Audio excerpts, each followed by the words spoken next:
ദൈവ തിരുനാമം മഹത്വപ്പെടുമാറാകട്ടെ. എൻ്റെ പ്രിയപ്പെട്ട സഹോദരി സഹോദരന്മാർ, ശുദ്ധമുള്ള മത്തായിയുടെ സുവിശേഷം 11-ാം അധ്യായത്തിൽ 28-ാമത്തെ വാക്യം സുപരിചിതമായ ഒരു വേദഭാഗമാണ്. അധ്വാനിക്കുന്നവരും ഭാരം ചുമക്കുന്നവരുമേ എല്ലാവരും എൻ്റെ അടുക്കൽ വരുവിൻ, ഞാൻ നിങ്ങളെ ആശ്വസിപ്പിക്കാം. അപ്പോസ്തലനായ പൗലോസ്ലീഹ റോമർക്കെഴുതിയ ലേഖനത്തിൽ 12-ാം അധ്യായത്തിൽ 16-ാമത്തെ വാക്യം ശ്രദ്ധേയമാണ്. ഉന്നതമായ ഭാവം പ്രകടിപ്പിക്കാതെ എളിയവരോട് ചേർന്ന് കൊള്ളുവിൻ. അധ്വാനിക്കുന്നവരും ഭാരം ചുമക്കുന്നവരുമേ എല്ലാവരും എൻ്റെ അടുക്കൽ വരുവിൻ, ഞാൻ നിങ്ങളെ ആശ്വസിപ്പിക്കാം എന്നുള്ള തിരുവചനവും ഉന്നതമായ ഭാവം കാണിക്കാതെ എളിയവരോട് ചേർന്ന് കൊള്ളുവിനെന്നുള്ള പൗലോസ്ലീഹായുടെ ആഹ്വാനവും ഈ രണ്ട് വേദവാക്യങ്ങളും അന്വർത്ഥമാകുന്ന വിധം അന്ത്യശ്വാസം വരെ ജീവിച്ച നാടിൻ്റെ കാവലാളായിരുന്നു സഖാവ് വി.എസ്. അച്യുതാനന്ദൻ. തല നരയ്ക്കുന്നത് വൃദ്ധതയുടെ ലക്ഷണമല്ലെന്നും തല നരയ്ക്കാത്തതല്ല യൗവനമെന്നും കൊടിയ ദുഷ്പ്രഭുത്വത്തിൻ തിരുമുമ്പിൽ തലകുനിക്കാത്ത ശീലമാണ് യൗവനമെന്ന് ജീവിതം കൊണ്ട് തെളിയിച്ച വിപ്ലവകാരിയായിരുന്നു, മഹാനായിരുന്ന മനുഷ്യ സ്നേഹിയായിരുന്നു സഖാവ് വി.എസ്. അച്യുതാനന്ദൻ.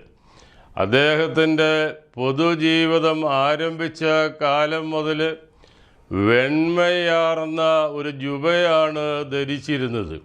അന്ത്യശ്വാസം വരെ ആ വെളുത്ത പാൽ നിറമുള്ള ജുബയിൽ അഴിമതിയുടെ കറ പുരളാതെ ജീവിക്കുവാൻ സാധ്യമായി എന്നത് വളരെ മഹത്തായ ഒരു കാര്യമായിട്ട് കാണുവാൻ നമുക്ക് സാധിക്കേണ്ടിയിരിക്കുന്നു. സ്നേഹവും സാഹോദര്യവും കാരുണ്യവുമെല്ലാം ഉന്നത മൂല്യങ്ങളാണെന്ന ബോധ്യത്തിൽ ജീവിച്ച ഒരു പോരാളിയായിരുന്നു വി.എസ്. ആ ബോധ്യമായിരുന്നു 51 വെട്ടേറ്റ് ടി.പി. ചന്ദ്രശേഖരൻ മരിച്ച സാഹചര്യത്തിൽ സങ്കടക്കടലിൽ കര കാണാതെ വിലപിച്ച കെ രമയെ തൻ്റെ മാറോട് ചേർത്ത് പിടിക്കാൻ കാരണമായത്. സൂര്യനെല്ലിയിലെ പെൺകുട്ടിയുടെ കുടുംബം കരകാണാ കടലിൽ മുങ്ങി താണുകൊണ്ടിരിക്കുന്ന സന്ദർഭത്തിൽ പിതൃവാത്സല്യത്തോടെ ആ കുടുംബത്തിലേക്ക് കടന്നു ചെന്ന് ആ കുടുംബത്തെ മാറോട് ചേർത്ത് പിടിച്ച് ആശ്വസിപ്പിച്ച ഒരു മുത്തച്ഛൻ്റെ പരിവേഷമായിരുന്നു അന്ന് ശ്രീ വി.എസ്. അച്യുതാനന്ദന്. അപ്പം മനുഷ്യത്വവും അനുകമ്പയും പാർട്ടിയുടെ പ്രത്യയശാസ്ത്രത്തിൻ്റെ മുമ്പിൽ പണയം വയ്ക്കാതെ പട നയിച്ച പാവപ്പെട്ടവരുടെ പടത്തലവനായിരുന്നു സഖാവ് വി.എസ്. കേരള രാഷ്ട്രീയ ആത്മീയ ചരിത്രം നമ്മൾ പരിശോധിച്ച് കഴിയുമ്പോൾ പാവപ്പെട്ടവരുടെ പടത്തലവൻ, പാവപ്പെട്ടവർക്ക് വേണ്ടി മാത്രം ജീവിച്ച ഒരു വ്യക്തി എന്നുള്ള നിലയിൽ ചരിത്രത്തിൻ്റെ താളുകളിൽ സ്വർണ്ണലിപികളാൽ എഴുതിയിരിക്കുന്ന ഏക പേര് എ.കെ.ജിയുടെ മാത്രമായിരുന്നുവെങ്കിൽ ചരിത്രം തിരുത്തി കുറിക്കുകയാണ്. രണ്ടാമതൊരു പേരുകൂടി പാവപ്പെട്ടവരുടെ പടത്തലവനെന്ന ആ അപരനാമത്തിന് അർഹനായിരിക്കുന്നു. ആ ധീര യോദ്ധാവിൻ്റെ പേരാണ് വി.എസ്. അച്യുതാനന്ദൻ. അപ്പം കള്ളവും ചതിയും പാടില്ല എന്ന് ഉച്ചത്തിൽ അദ്ദേഹം ലോകത്തോട് വിളിച്ചു പറഞ്ഞു എന്ന് മാത്രമല്ല, തൻ്റെ ജീവിതത്തിൽ കള്ളമില്ലായിരുന്നു, തൻ്റെ ജീവിതത്തിൽ ചതിയില്ലായിരുന്നു, എല്ലാ നിലയിലും നിഷ്കളങ്കമായി സാധാരണക്കാർക്ക് വേണ്ടി പാർശ്വവൽക്കരിക്കപ്പെട്ട ജനസമൂഹത്തിനു വേണ്ടി തൻ്റെ ജീവിതം ഉഴിഞ്ഞുവെച്ച മഹാനായ മനുഷ്യസ്നേഹി മാത്രമായിരുന്നില്ല വിട പറഞ്ഞത്. കേരളീയ സമൂഹത്തിൽ ജീവിച്ചിരുന്ന അവസാനത്തെ യഥാർത്ഥ കമ്മ്യൂണിസ്റ്റുകാരനും കൂടി ഇല്ലാതായി എന്നതാണ് വാസ്തവം.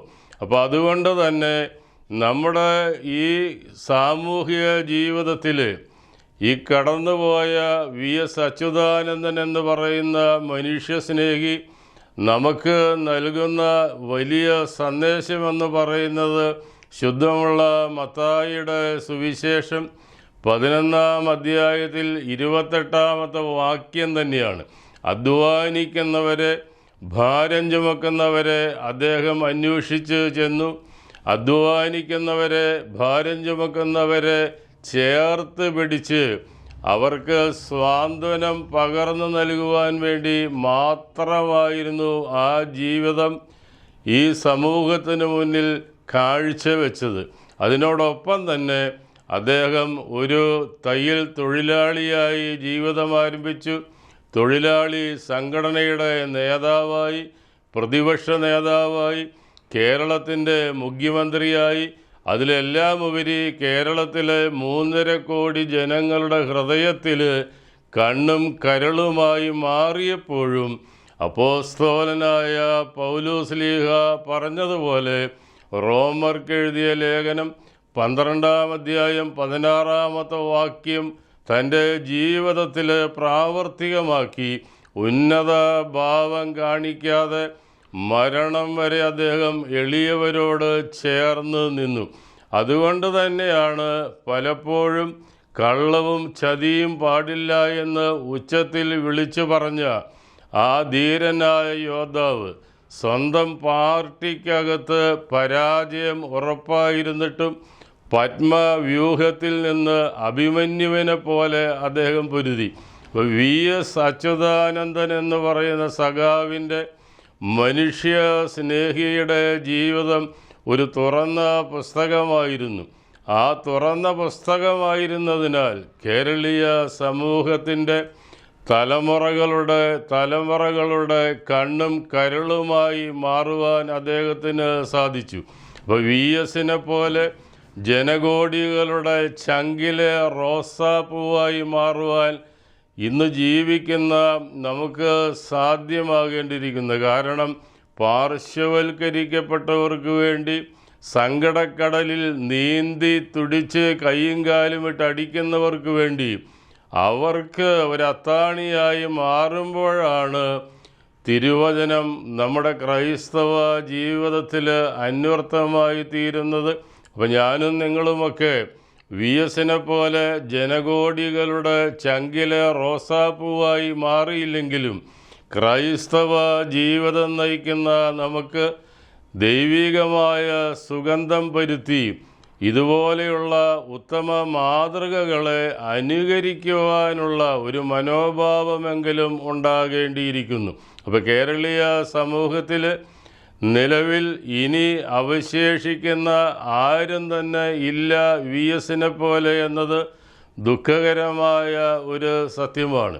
ജീവിതം തന്നെ സമരമാക്കിയ VSന് പ്രണാമമർപ്പിച്ചുകൊണ്ട് വാക്കുകളെ നിർത്തുന്നു.